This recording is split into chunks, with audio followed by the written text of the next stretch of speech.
सर्वोच्च अदालतको परमादेशबाट प्रधानमन्त्रीमा नियुक्त भएका शेरबहादुर देउवाले अहिले आएर नारायणहिटीबाट बाहिरिएको 15 वर्ष बितिसकेको छ।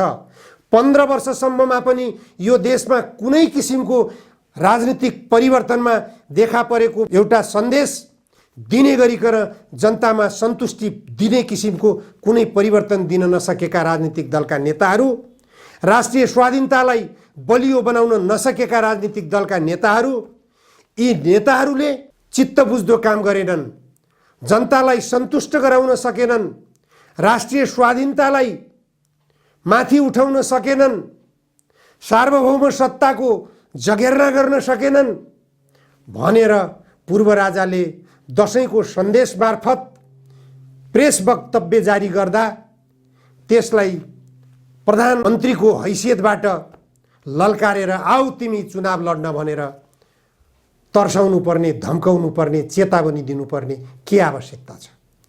जसलाई चेतावनी दिनुपर्ने हो, जसलाई धम्काउनु पर्ने हो, जसलाई तर्साउनु पर्ने हो त्यतातिर औँला ठड्याउनुस् प्रधानमन्त्रीज्यू।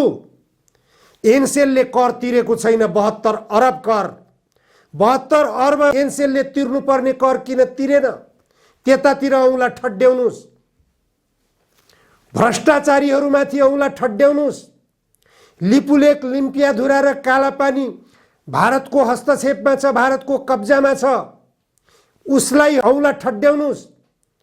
ए भारतीय मित्रहरू, कालापानी खाली गर, नेपाली भूमिबाट तिमीहरू फिर्ता हो, नेपालको भूमि नेपाललाई फिर्ता गर, औँला ठड्याउनुस् त्यतातिर।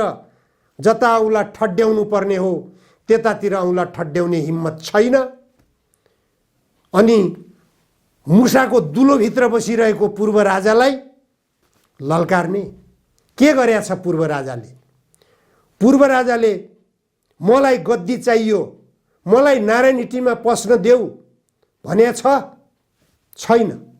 त्यसकारण पूर्व राजालाई ललकारेर ठुलो क्रान्तिकारी, ठुलो परिवर्तनकारी, ठुलो लोकतन्त्रवादी बन्ने दुस्साहस कसैले नगरे हुन्छ।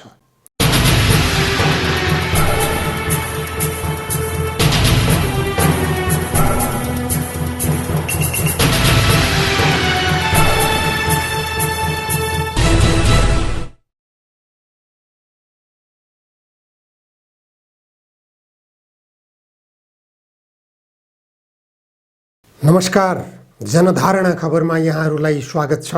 आजको जनचासोको 171 श्रृङ्खलामा म उपस्थित भएको छु। सर्वोच्च अदालतमा प्रधान न्यायाधीश चोलेन्द्र शमशेर राणाको राजीनामा माग गर्दै वकिलहरू आन्दोलनमा उत्रिएको 3 हप्ता बितिसकेको छ। सर्वोच्च अदालत अस्तव्यस्त छ। अब देशव्यापी रूपमा बार एसोसिएसनका पदाधिकारीहरू आन्दोलनमा उत्रिएका छन्। सर्वोच्च अदालत घेराबन्दीमा परिरहेको छ। लाग्छ अब केही दिनभित्रै देशका सबै अदालतहरू वकिलहरूको घेराबन्दीमा पर्नेछन्। सरकारले यो आन्दोलनलाई मत्थर पार्न सकिरहेको छैन। यो आन्दोलनलाई थप ऊर्जा दिने गरी प्रहरी हस्तक्षेप गराउने, वार्ताको वातावरण नबनाउने, समस्या समाधान गर्नतर्फ पटक्कै पनि नलाग्ने सरकारको यो कार्यशैलीले गर्दा न्याय क्षेत्र अस्तव्यस्त भइरहेको छ। देशको न्याय क्षेत्र नै अस्तव्यस्त हुनु भनेको देश समग्र रूपमा असफलतातर्फ जाने सङ्केत हो। यसप्रति सरकार सचेत भएन भने देश असफलतातिर गयो। यो गतिविधि भनेको विदेशी हस्तक्षेपलाई निम्त्याउने कार्यशैली हो। यो सँगै एउटा शुभ सङ्केतको खबर पनि प्राप्त भएको छ। चीन र अमेरिकाले युद्ध गर्ने मानसिकताबाट दुवैले आफूलाई बाहिर गराउन प्रयास गरिरहेका छन्। अमेरिकाले अफगानिस्तानमा 20 वर्ष शासन गरेर, सैन्य हस्तक्षेप गरेर, सेना फिर्ता गरिसकेपछि, आफ्नो मिसन पुरा भएको उद्घोष सहित सेना फिर्ता गरिसकेपछि अबको अवस्था के होला भन्ने सन्तास विश्वव्यापी रूपमा बढेर गएको थियो। तर अब जलवायु परिवर्तन सम्बन्धी अमेरिकाले देखाएको चासो, जुन चासो चीनले धेरै पहिलेदेखि लिँदै आएको थियो, चीनले बीआरआईको कन्सेप्ट ल्याएको त्यसैको निम्ति थियो, वान बेल्ट वान रोडको कन्सेप्टबाट जलवायु परिवर्तनलाई पनि सन्तुलनमा राख्ने, यसमा देखा परेको नकारात्मक गतिविधिलाई रोक्ने, कोइलाबाट ऊर्जा उत्पादन गर्ने कामलाई बन्द गर्ने, न्यूनीकरण गर्ने अभियानमा चीनले प्रतिबद्धता जनाउँदै आएको थियो। तर अमेरिकाले पनि कोइलाबाट ऊर्जा उत्पादन गर्दै आएको छ। अमेरिकाले यो सवालमा प्रतिबद्धता नजनाएका कारण, भारतले यो सवालमा प्रतिबद्धता नजनाएका कारण जलवायु परिवर्तन सम्बन्धमा साझा एजेन्डा बन्न सकेको थिएन। जबसम्म शक्ति राष्ट्रहरू बीचमा जलवायु परिवर्तन बारेमा साझा एजेन्डा बन्न सक्दैन, साझा सहमति बन्न सक्दैन, तबसम्म यो क्षेत्रमा सुधारको अपेक्षा गर्न सक्ने सम्भावना हुँदैन। तर सुखद पक्ष हो, चीन र अमेरिकाले हात मिलाएका छन्। चीन र अमेरिकाले संयुक्त रूपमा विज्ञप्ति जारी गरेका छन् र यस्तो पहल गरेका छन्।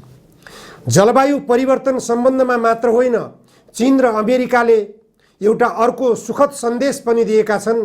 अफगानिस्तान सम्बन्धमा एउटै बैठक बस्ने सहमति बनाएर पाकिस्तानका प्रधानमन्त्री इमरान खानलाई धेरै पहिलेदेखि लाग्दै आएको आरोप अफगानिस्तानीहरूलाई भड्काइरहेको छ पाकिस्तानले भन्ने आरोप लाग्दै आएको थियो।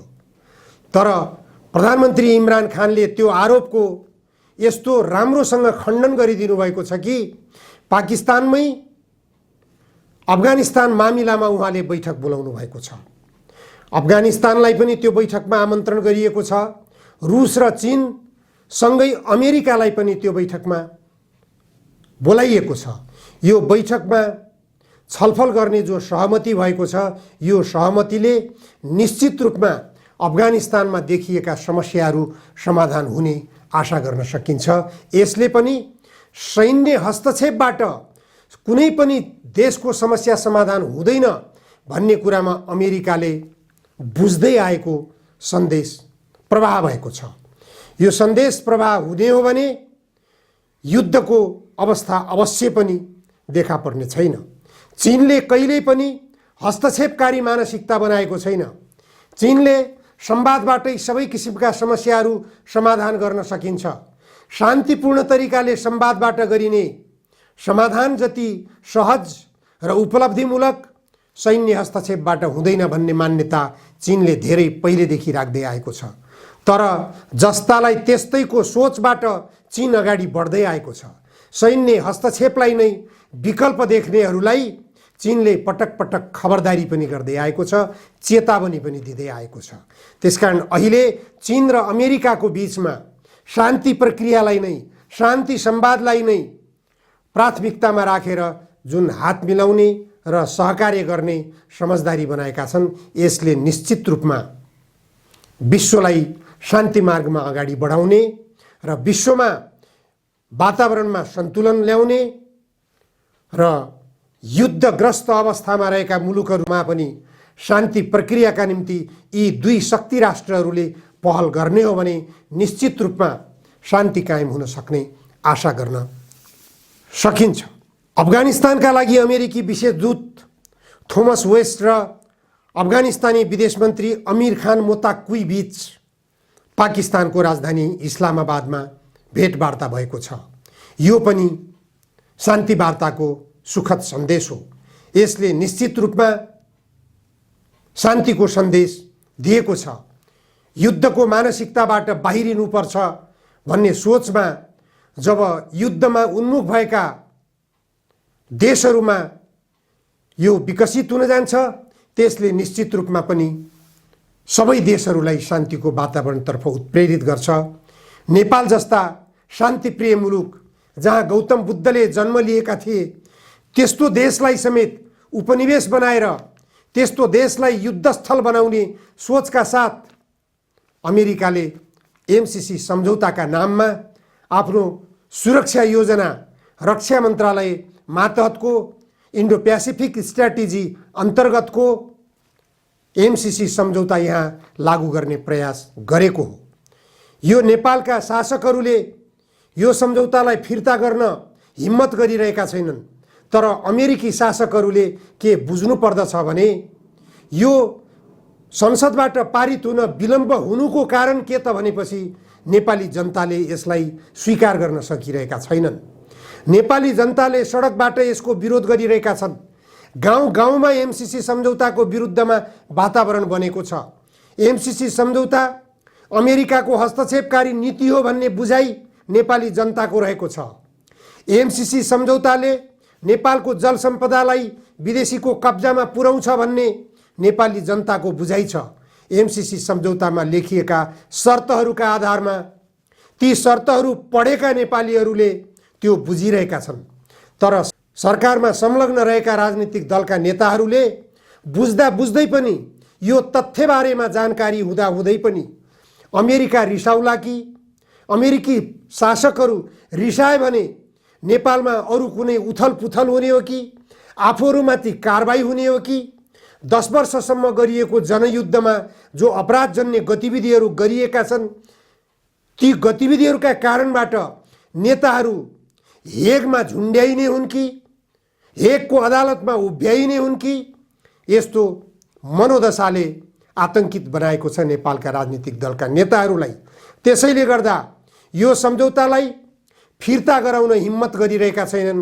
अमेरिकालाई फिर्ता लैजानुस्, नेपालमा हामीले यसलाई कार्यान्वयन गर्न नसक्ने भयो, नेपालको निम्ति यो स्वीकार्य नहुने भयो, हामीले संसदबाट पारित गर्न साथ देशमा गृहयुद्धको अवस्था विकसित हुने भयो, त्यसकारण हामी यो एमसीसी सम्झौता स्वीकार गर्न सक्दैनौँ भनेर अमेरिकी शासकहरूलाई भन्न नेपालका शासकहरू हिचकिचाइरहनुको कारण के? उनीहरू भाग्दै जाने र एमसीसी पास गर्छौ भन्दै प्रतिबद्धता जनाउँदै जाने कारण के? अझ यसमा संशोधन गरेर मात्र पास गर्छौ भनेर झुलाइरहने कारण के? अमेरिकाले संशोधन गर्न सहमति दिएको छैन, संशोधन गर्न सकिँदैन भनेर जवाब दिइसकेको छ भनेपछि संशोधन गरेर मात्र पारित गर्ने भन्ने यो अनावश्यक खालको बखेडा नेपालमा किन सिर्जना गरिराख्ने? यसलाई फिर्ता गर्न किन विलम्ब गर्ने? त्यसकारण नेपालका राजनीतिक दलका नेताहरूले साहसका साथ नेपालको हित सोचेर काम गर्न जरुरी छ। अहिले सर्वोच्च अदालतमा अनौठो किसिमको आन्दोलन भइरहेको छ। एकजना प्रधान न्यायाधीशको राजीनामाको माग गर्दै सर्वोच्च अदालतका सबै न्यायाधीशहरू आन्दोलित छन्, इजलास बहिष्कार गरेका छन्। प्रधान न्यायाधीश चोलेन्द्र शमशेर जबराले राजीनामा गरेपछि न्याय क्षेत्रमा रहेका सबै विसङ्गतिहरू समाधान हुन्छन्, सबै विकृतिहरूको समाधान हुन्छ। न्याय क्षेत्रमा रहेका सबै विकृतिहरूको कारण भनेको चोलेन्द्र शमशेर राणा नै हुन्। यो विषयमा बारका पदाधिकारीहरू र सर्वोच्च अदालतका न्यायमूर्तिहरू गम्भीर बन्न जरुरी छ। न्याय क्षेत्रमा रहेको विकृति र विसङ्गतिमा सर्वोच्च अदालतका सबै न्यायाधीशहरू जिम्मेवार हुनुहुन्छ। नेपाल देशभरका सबै अदालतका न्यायाधीशहरू, उच्च अदालत र जिल्ला अदालतका सबै न्यायाधीशहरू न्याय क्षेत्रमा विद्यमान विकृति र विसङ्गतिहरूको जिम्मेवार हुनुहुन्छ। न्यायाधीश हरिकृष्ण कार्कीले जो प्रतिवेदन पेश गर्नुभएको छ त्यो प्रतिवेदनको पनि निकै चर्चा भएको छ। त्यो प्रतिवेदनमा न्याय क्षेत्रमा देखिएका विकृतिहरूलाई औल्याइएको छ। यी विकृतिहरू हिजो कल्याण श्रेष्ठ प्रधान न्यायाधीश हुँदा थिए कि थिएनन्? सुशीला कार्की प्रधान न्यायाधीश हुँदा थिए कि थिएनन्? गोपाल पराजुली प्रधान न्यायाधीश हुँदा थिए कि थिएनन्? कि आज चोलेन्द्र शमशेर प्रधान न्यायाधीश भएपछि मात्र झाँगिएका हुन् यी विकृतिहरू? होइनन्। त्यसकारण न्याय क्षेत्रमा रहेका विकृतिहरूको सम्पूर्ण दोष चोलेन्द्र शमशेर राणालाई मात्र दिएर सबैले उन्मुक्ति पाउन सक्दैनन्। न्याय क्षेत्रमा निश्चित रूपमा विकृतिहरू मौलाएका छन्। विकृति विसङ्गतिहरूको समाधान जरुरी छ। यी विकृति र विसङ्गतिहरूको समाधानको निम्ति के गर्ने? सबभन्दा महत्त्वपूर्ण पक्ष यो हो। त्यसको निम्ति सरकारले पहल गर्नुपर्छ, संसदले पहल गर्नुपर्छ, सर्वोच्च अदालतका न्यायमूर्तिहरू एउटै मिटिङमा बस्नुपर्छ। के हो त यो समस्याको समाधान? यो समस्याको समाधान स्पष्ट छ। आयोग गठन गर्ने, आयोगलाई छानबिन गर्न दिने, आयोगले के निष्कर्ष निकाल्छ त्यो निष्कर्षको पालन सबैले गर्ने, त्यो निष्कर्षलाई कार्यान्वयनमा लैजाने। त्यति मात्र होइन, अवकाश प्राप्त प्रधान न्यायाधीश, अवकाश प्राप्त न्यायाधीशहरू, बहालवाला प्रधान न्यायाधीश र बहालवाला न्यायाधीशहरू सबैको सम्पत्ति छानबिन पनि गर्ने। सबैको सम्पत्तिको छानबिन गर्दा साथ को हो त दोषी? जोसँग अकुत सम्पत्ति छ, जसले सम्पत्तिको स्रोत देखाउन सक्दैन, त्यही हो दोषी। उसैले विकृतिहरूको बीजारोपण गरेको छ। विकृतिहरूको कारक त्यही हो।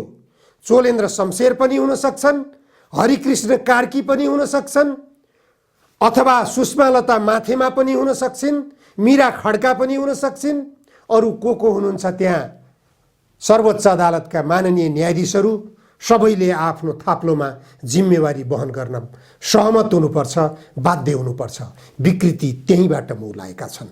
विकृति कहाँ छन् भन्ने कुरा खोज्न न्यायाधीशहरूको सम्पत्ति खोतल्न पर्छ। अवकाश प्राप्त र बहालवाला न्यायाधीशहरूको सम्पत्ति खोतल्न साथ विकृति कहाँबाट बीजारोपण भएको हो, विकृतिको जड को हो र समस्या समाधानको बाटो कहाँ छ भन्ने कुरा स्पष्ट हुनेछ। त्यसकारण अहिले चोलेन्द्र शमशेर जबराले राजीनामा दिँदैमा सबै समस्या समाधान हुन सक्ने होइन। चोलेन्द्रले राजीनामा दिएपछि चोलेन्द्र बस्ने ठाउँमा कोही न कोही आउनुपर्छ। चोलेन्द्रले सडकको आवाजबाट राजीनामा दिएपछि त्यो ठाउँमा आउने कसरी त? सडककै आवाजबाट फल्नालाई प्रधान न्यायाधीशमा नियुक्त गर्नु पर्यो भनेर आवाज उठाउने फेरि सडकबाट। त्यही सडकको आवाजलाई मानेर न्याय परिषदले प्रधान न्यायाधीश नियुक्त गर्ने परिस्थितिको सृजना गर्ने, यो गम्भीर विषय हो। यो न्यायिक ट्र्याकबाट, असंवैधानिक बाटोबाट जो परिवर्तन ल्याउन खोजिएको छ, यसले देशमा सङ्कट सृजना गरिरहेको छ। यसले अहिले 8 वर्ष समय खर्चिएर बनाएको जो संविधान हो, यो संविधानको असफलतालाई सङ्केत गरिरहेको छ। यसले अहिलेको यो संसदवादी व्यवस्थाको असफलतालाई सङ्केत गरिरहेको छ। यदि यो सबै कुरामा सहमति बन्ने हो भने पनि त्यसको निम्ति पनि आयोग गठन आवश्यक छ।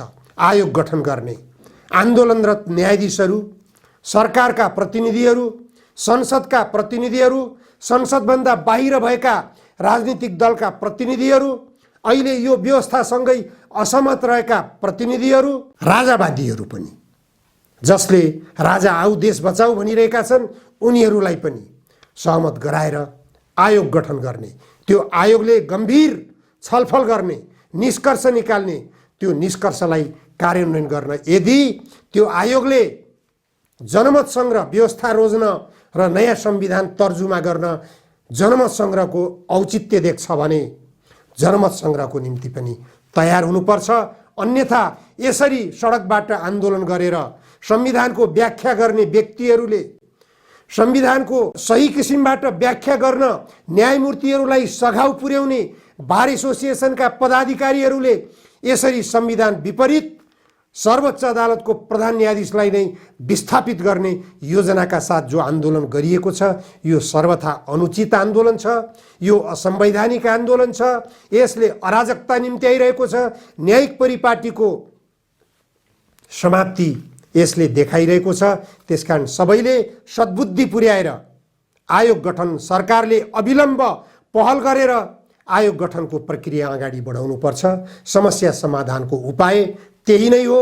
सहमतिले नै सबै कुराको समस्याको समाधान निकाल्न सक्छ। सबै राजनीतिक दलहरूको राजनीतिक दस्तावेजमा, विधानमा गन्तव्य समाजवाद लेखिएको छ। संविधानको प्रस्तावनामा गन्तव्य समाजवाद लेखिएको छ। संविधानमा भ्रष्टाचारको निर्मूल गर्ने कुरा लेखिएको छ।